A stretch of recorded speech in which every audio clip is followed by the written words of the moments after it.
signal level problem, chip level problem, at saka yung firmware level problem. So, ang 3.5 mo, pasok lang yan doon sa natawag natin component level problem. Pag chip level, hindi yan pasok.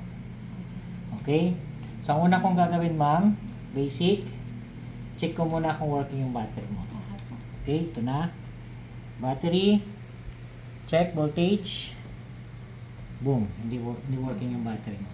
So, yung battery nyo, ma'am, consider this, kapag na-repair natin ay maaaring hindi siya mag-charge. Okay? At bibili kayo ng bago. Pero, ang laptop naman, gagana naman yan kahit wala yung battery. Kasi ma'am, ang battery kasi kapag ka-shorted itong motherboard natin, automatically, yung battery po natin, madadamay po yan.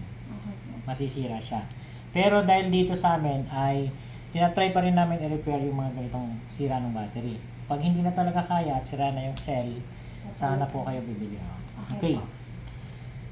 Ngayon, hahanapin ko muna dito, ma'am, yung kanyang tinatawag na main rail. Ang main rail, makikita mo yan sa capacitor na katabi ng MOSFET.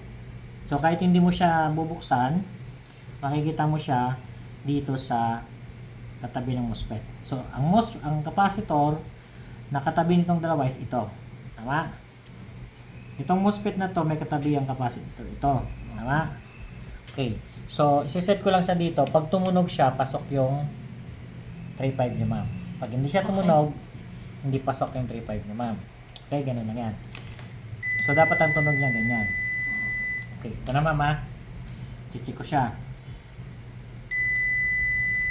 Pasok yung 3.5 niya, ma'am. Okay? So, ano ngayon ang gagawin natin? Kunin mo ngayon.